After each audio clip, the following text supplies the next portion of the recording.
Rafael Filisola y también Raúl Benítez, a mi modo de ver, hicieron el esfuerzo, y aplauso para ellos por esto, de tratar de discutir el mensaje del presidente con números. Y a mí me parece que estamos bien encaminados si esta va a ser la manera en que vamos a discutir. Y entonces quiero plantearte directamente una cuestión en la que coinciden tanto Rafa como Raúl con respecto a hambre cero. Primera estadística que queremos hacer como se dice ahora, un fact-checking. Fact-checking. No, es fact. No es fact. Es otra cosa. O sea, esa es otra cosa. Otra connotación. Bueno, dice, te leo el texto el material directamente para que no haya dudas. Raúl Benítez dice: jugaron con los números, incluyeron el tema de alimentación de escolar como ingreso y esto hizo que disminuya la pobreza supuestamente. Dicen que 1.100.000 niños fueron beneficiados cuando el propio informe del Instituto Nacional de Estadística habla de que solamente 375.000 manifestaron haber recibido el almuerzo en aula. ¿Dónde está la verdad, Iván?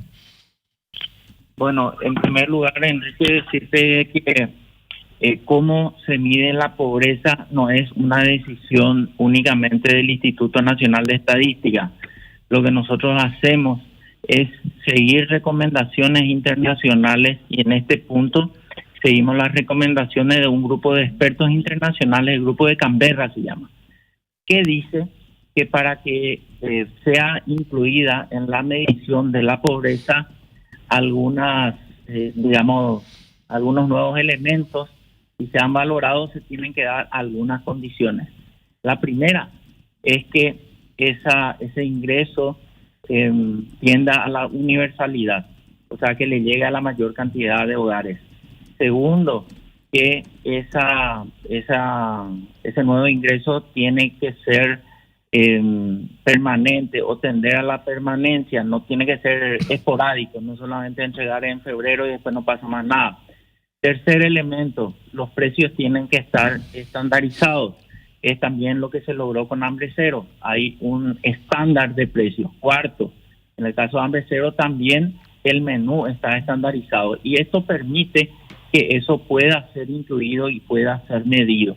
Ahora, acerca de cuántos niños son beneficiados, cada uno puede usar la estadística, digamos, desde su perspectiva, pero tenemos que ser honestos y tenemos que ser íntegros en la comunicación. Depende en qué mes hagamos el corte. Cuando nosotros, este es un proceso que se inicia, digamos, ya hace más de un año, ¿verdad? Entonces, la medición de la pobreza se hace anualmente, con cortes anuales.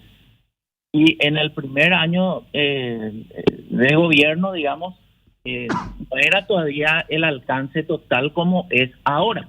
Entonces ahora se está llegando, sí, en este año 2025 ya se está llegando a la cantidad que manifestaba el presidente. Antes no, porque creo que esto empezó en septiembre, a ver un poquito... Del año pasado. Del año pasado, ¿verdad? Entonces, sí.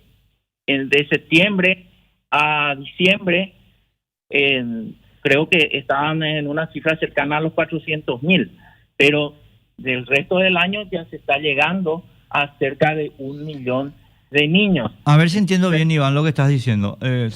Solo para chequear si estoy entendiendo bien, ¿verdad? Y Juanma y Sara obviamente te van a hacer sus propias preguntas. El corte del que están hablando Rafa y Raúl es de diciembre. No sé. No, cuando ellos hablan de 375.000 beneficiarios, están hablando de la cifra de diciembre 2024. Y bueno, esta afirmación, qué sé yo, ¿verdad? No, te pregunto si es así, porque vos estás diciendo que la cifra que vos tenés ahora es 1.100.000. Es alrededor de 1 millón, ¿verdad?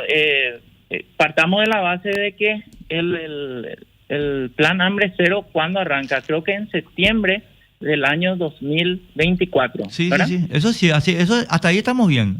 Sí. Septiembre de Bueno, 2024 a diciembre de 2024 sí. arrancó y se fue implementando. Entonces ahí, según estoy entendiendo, pero quiero chequear si estoy entendiendo bien, tenés 375.000 beneficiarios. Sí, Ahora, ese plazo. ayer anoche, Tadeo Rojas, ministro, dijo 1.040.000. Esa cifra es la que vos tenés también ahora. Claro, es la cifra ya del 2025, porque esto va creciendo. ¿Cómo arranca el plan Hambre Cero? Si bien nosotros no somos los ejecutantes, fuimos muy consultados en esto. Y acá el criterio que se utilizó para hacer la selección de los distritos, de los primeros distritos, fue un criterio científico y técnico mirando cuáles son los distritos más carenciados de la República. Entonces por ahí empezaron los 22 distritos priorizados, creo que eran un principio, después nos fuimos a 90 y después se apunta a la universalidad, estimado Enrique. Entonces, de septiembre a diciembre eran cerca de 400.000. A esta altura del año ya la cobertura es más universal y se llega a los más de 1.000.000. Nosotros vamos a hacer el corte en diciembre y vamos a publicar en marzo del año que viene el impacto que ha tenido no solamente Hambre Cero, sino que toda la pobreza monetaria, en este caso analizando, del 2025. Iván, yo tengo dos cuestiones. Una sobre Hambre Cero. También ayer Tadeo, el ministro, decía que habían unos 400.000 alumnos de la educación media que todavía no estaban siendo beneficiados con este programa. Esto a esta exposición que haces con relación a la progresión a diciembre, ¿están incluidos ya llegar a ellos durante este año o todavía no se lo va a hacer? Mira, la unidad de análisis para la medición de la pobreza monetaria es el hogar. Lo que nosotros hacemos es llegar al hogar y preguntamos si hay niños y si esos niños van a la escuela y si van a una escuela pública o privada y si recibieron algún tipo de alimentos. Ahora, la cobertura a partir del Ministerio de Desarrollo Social, yo creo que el ministro Tadeo es el más indicado para indicar, estimado Juanma. Correcto. Y otra consulta. Enrique acaba de dar una tasa de ocupación del sector privado que ha aumentado. Y según veo, lo último publicado fue el primer trimestre de este año, que había aumentado en cuanto a números, algo así, un poco más de 40.000 personas ocupadas en el sector privado. ¿Estos son los últimos datos que manejan o hay actualización sobre la tasa de ocupación en el sector privado, de empleos formales, digo, en IPS? Empleos formales en IPS. Es así mismo, el empleo o el mercado laboral tiene comportamientos temporales.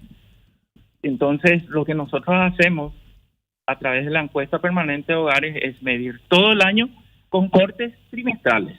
El último informe publicado de mercado laboral corresponde al primer trimestre del año 2025. Ahora estamos cerrando el sexto año del año y estamos procesando la información y vamos a salir posiblemente en julio con el segundo trimestre. Y esos datos que mencionás son los más actuales, en donde sí vimos un crecimiento de la ocupación en cerca de 44.000 nuevos ocupados, si es que no recuerdo mal. Que están ya asegurados en IPS y todo, o sea, empleos permanentes, por decirlo de una manera. No. Nosotros tenemos que analizar, podemos hacer muchas desagregaciones y analizar, por ejemplo, por categoría ocupacional.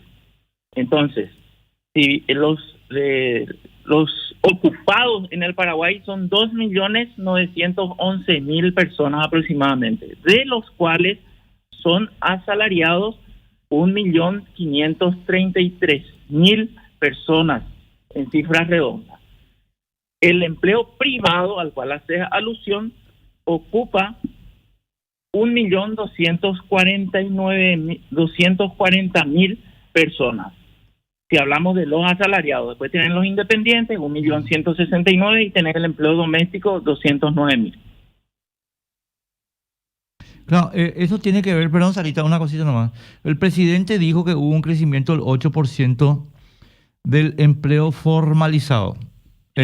Por eso estamos en esta pregunta, Iván. El presidente dio el número de que hay un crecimiento de las personas inscritas en IPS que ahora llega a 793.000 y esto implica un crecimiento del 8%. ¿Ese dato es correcto?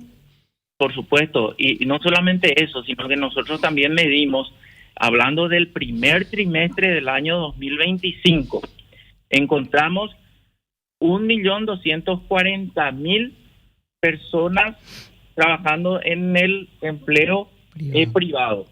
En la comparación con el año anterior, crecimos cerca de 44.000. Vos te referís al empleo formal.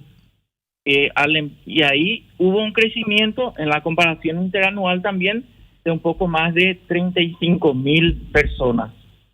Empleo formal, o sea, el empleo que paga IPS, digamos, en términos sencillos. De este crecimiento del 8% que se suma al IPS, ¿inscriptos son del ámbito privado o del ámbito público?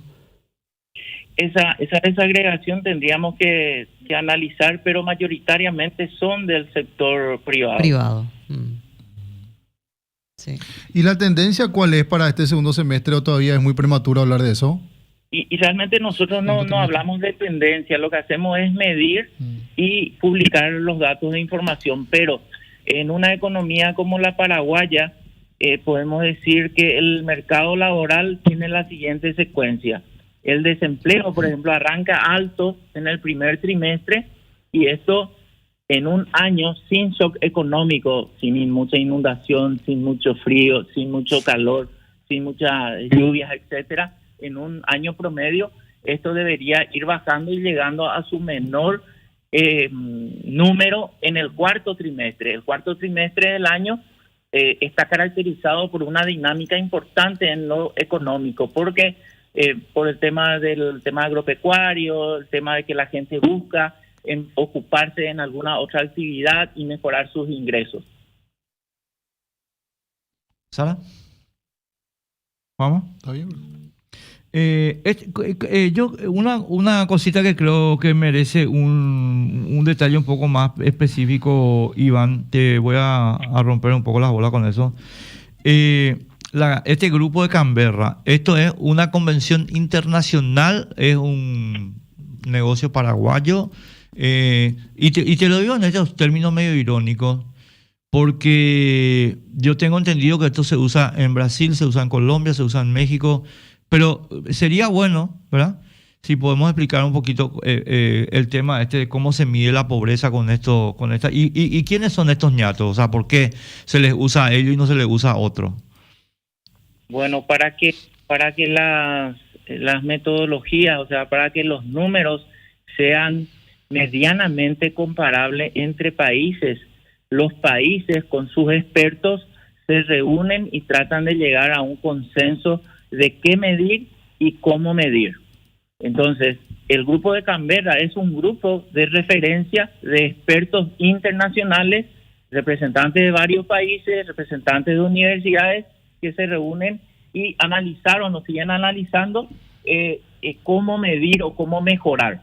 Acá es importante, Enrique, también mencionar que esto no solamente ocurre en el ámbito de la medición de la pobreza. Por ejemplo, de lo que recién estábamos hablando y ustedes preguntaban del mercado laboral, esta metodología surge de una asamblea mundial o sea, la Conferencia Internacional de Estadísticos del Trabajo, por eso es la 721 es la última, y esta asamblea se reúne hace 100 años, en donde Paraguay también está y Paraguay opina. Hoy hay desafíos para medir que aún no se están midiendo a nivel global, como por ejemplo el trabajo de los migrantes, el trabajo de cómo valorizar las tareas de cuidado de la mujer, o también el tema de las plataformas, o sea, estos Uber y demás.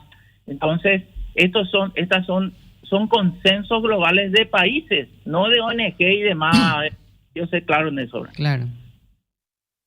¿Sarisa? ¿Cómo viene la formalización para ellos, don Iván? ¿Para quién? Y para estos conductores de plataforma. Bueno, realmente ese es todo un tema de debate, no solamente nacional, sino que global. Por ejemplo, en Europa decían ellos que eran los más formales hasta que vienen las plataformas, porque ahí hay como que digamos, un acuerdo que es socio del dueño de la plataforma. Yo no soy especialista en el tema, no quiero entrar a opinar del tema. Lo que sí puedo decir es que nosotros también estamos viendo cómo medir, porque tenemos solicitudes, ¿verdad? Tenemos solicitudes de usuarios que nos dicen, quieren saber cuántas personas realmente hoy están en plataforma, por ejemplo. Entonces, Claro. el desafío es nuestro. Desde el censo sabemos que hay 14.000 personas que dijeron que son conductores. Claro, Entonces, pero tiene digamos que ser una declaración propia, digamos, ¿verdad? Claro. Ese fue el desafío también con la evolución de los tiempos de la ciencia, el mercado laboral, etcétera, ¿verdad? Ujú. Entonces, hoy hay nuevas ocupaciones como los youtubers, los community media. Hay gente que vive de eso, hay gente que vive de las plataformas, ¿verdad? Claro. Pero eso todavía no está en las metodologías globales, no hay un consenso de cómo medir actualmente. Porque Y tenemos no que se saber puede si son- trabajar, tal vez estadísticamente, con el Ministerio de Trabajo para que se genere un registro. Por supuesto que sí. Ayer nosotros estábamos reunidos justamente con la ministra del Trabajo y analizando todo lo que tiene que ver con el mercado laboral, de cómo podemos ir mejorando, y ellos también hacían algunas solicitudes para tener más información y más desagregada. Lo que pasa es que la encuesta permanente de hogares, que si bien tiene 350 variables, se mide durante todo el año, tiene también limitaciones. Lo que deberíamos hacer es crecer en muestras. Te doy un ejemplo. Hoy visitamos en el Paraguay 21.000 hogares durante todo el año. Uruguay, que tiene una población de 3,5 millones, visita a cerca de 100.000 personas al año. Eso te permite tener mayor desagregación. Y, por ejemplo, ahí ver, bueno, los que están en servicios, ¿qué tipo de servicios, verdad? O están en industrias manufactureras, pero ¿qué tipo de industria? Todo depende también de una cuestión de recursos, Sara. Claro. A 100.000 personas llega a Uruguay, decía Iván. Sí, la encuesta permanente. Permanente. Y la nuestra, perdón que le pida repetir, bueno, justo estaban. La nuestra, ¿nosotros a cuánto llegamos? 21.000 hogares durante todo el año. Sí.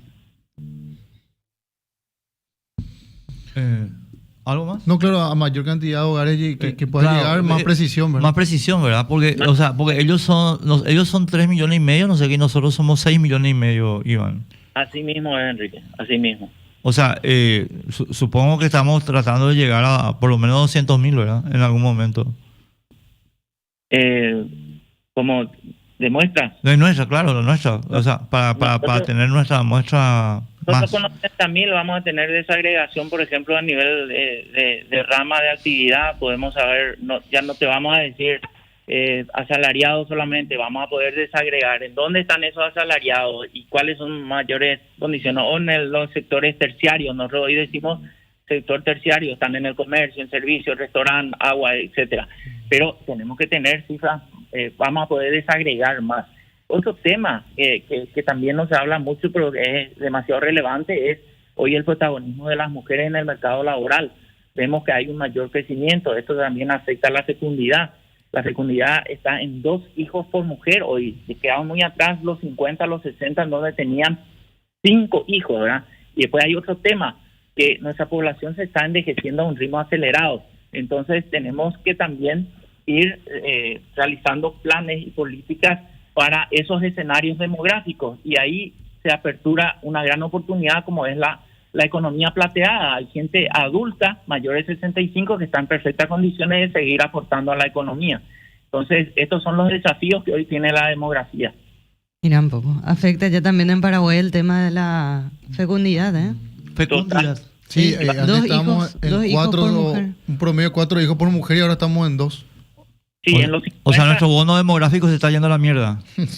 sí, el año 2050, esa ventana de oportunidades llamada bono demográfico se va a ir cerrando. Tenemos todavía unas décadas, pero estamos a 3 gobiernos de que la ventana de oportunidades se empieza a cerrar. Tenemos se que vea. tener más hijos entonces. Hay que tener más hijos. Perdón, a mí me... Laboralmente, ¿quién te banca? Laboralmente, ¿quién te banca? Pero No, disculpen porque que ¿cómo se sostiene después el sistema? Pero laboralmente, es lo que te dice. Sí. El trabajo, como hay más protagonismo de las mujeres trabajando, afecta a la fecundidad, es lo que te dice. No, totalmente de acuerdo. Lo que señalo, no, totalmente de acuerdo, Sara, 1.000.000% de acuerdo. Lo que yo nomás, Iván, es que si nosotros no corregimos el rumbo, aparte del quilombo que ya tenemos en las cajas fiscales, en las cajas jubilatorias del Estado, vamos a tener un problema estructural mucho más grande porque efectivamente nuestra población se va a convertir en una población envejecida. y tampoco Es que ya se nota la población que envejece a un ritmo acelerado, nos decía don Iván, ¿eh? exacto, la edad mediana hoy, ¿verdad? La edad mediana nos dice que es 29 años. Quiere decir que el 50% de la población paraguaya tiene menos de 29 años y el siguiente 50% tiene más de 29. Pero en los 80 esto era de 19, en los 50, en los 60, en los 80 era de 19 años. Estamos acelerando el envejecimiento. Pero ojo, hay países muy envejecidos en el planeta que han salvado esto con tecnología. Japón, por ejemplo. Japón es una población totalmente envejecida, pero con altísima productividad. Entonces, si nosotros nos volvemos más productivos, no va a ser un problema tener, digamos, una población envejecida. Obviamente, el tema pero Japón incursionó con la tecnología y vos te vas a un restaurante y no te atiende un mozo. Todo se hace de manera automática a través de las cintas donde te llega la comida, la cuenta y vos haces la autogestión. Es un ejemplo, pero nosotros tenemos que modernizarnos, tenemos que ser más productivos y tenemos que, este gran tema que decía Enrique, que hoy también ya se está iniciando en cuanto a reforma, es el tema previsional, ¿verdad? Te voy a decir una cosa nomás, Iván. Vos poner el ejemplo de Japón y yo tengo que disentir contigo, porque Japón es un país que está estancado en su crecimiento económico hace 20 años. Japón no crece. Japón no crece desde hace 20 años. Por eso caen los gobiernos cada rato en Japón, porque no están encontrando la salida. O sea, Japón era la segunda economía del mundo y hoy es la cuarta, porque Japón dejó de crecer en 1990. Estoy totalmente de acuerdo contigo, pero analicemos toda Europa. Entonces, Europa también pasó por un proceso de envejecimiento, pero con crecimiento económico y con desarrollo económico. Iván, perdón, vuelvo no, es importantísimo esto que estás señalando y esta discusión que estamos planteando. Europa no está creciendo, perdón, Europa está en recesión. Sí, pero hoy las condiciones de vida de los europeos, ¿cuál es, verdad? Nosotros vamos a un escenario de envejecimiento sin crecimiento económico, no solamente Paraguay, América Latina, ¿verdad? Nosotros estamos creciendo 4% y Europa está creciendo 0%. Pero no 0%. Hay países que están decreciendo. Alemania, ejemplo. Entonces, sí, los viejos alemanes hoy se van de vacaciones a España, tienen todo pagado, qué sé yo, qué sé cuánto, pero sus hijos ya van a estar en quiebra. Y fíjate lo que hace España, por ejemplo, en el 2000. Abre sus fronteras por el problema de la fecundidad de las mujeres. Hoy están en torno a 1.4 hijos por mujer. Entonces ahí es en donde empiezan a recibir migrantes. Y paraguayos y paraguayas fueron 127.000 paraguayos están hoy en España y el 75% son mujeres. Entonces hay 3 elementos que hay que considerar para evaluar la demografía. El primero, la fecundidad de las mujeres o los que van a nacer. El segundo, la mortalidad, la esperanza de vida, que ahora está aumentando también, vamos a vivir más. Y el tercero es la migración, que por cierto es el fenómeno más complicado de medir. Yo tengo una última pregunta, Sara Juanma, y es la siguiente. El ministro de Educación me dijo el viernes, creo que estuvo en mesa, que nosotros tenemos en nuestro país, y me pidió que te pregunte, entre paréntesis, me pidió que te pregunte, ¿verdad? Y ahora tengo la oportunidad. 56.000 estudiantes argentinos y brasileños en nuestro sistema educativo básico, ¿es correcto? No tengo ese dato a mano, pero podemos hacer la desagregación y te prometo pasar, Enrique. No puedo soltar una cifra sin chequear.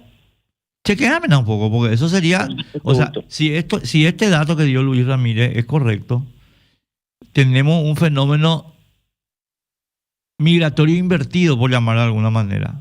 La migración dejó de ser ir a la Argentina, sino que los argentinos están viniendo y brasileños. Pero yo no voy a abrir ningún juicio sobre esto hasta tener tu confirmación. Sí, acá hay varias fuentes de información, querido Enrique. Vamos a ver lo que levantamos en el censo, vamos a ver la encuesta, que es limitada, también la desagregación, pero hay otra herramienta que es el registro único del estudiante, el RUE. Así que yo me voy a poner en campaña un poco con los colegas y con gusto te hago llegar el dato. ¿Cuántos argentinos están en el colegio, querés saber, verdad? En el sistema educativo básico. En el básico, ok. O sea, el básico te estoy hablando hasta la media, ¿verdad? Hasta la media. Claro, porque acá estamos justamente en una pequeña controversia doméstica. Este no es el tema universitario, ¿verdad? No estamos metiendo aquí el tema universitario. Correcto. Con gusto, Enrique. Vamos a ponernos en campaña y ojalá podamos tener ese dato para vos. Bueno, dale.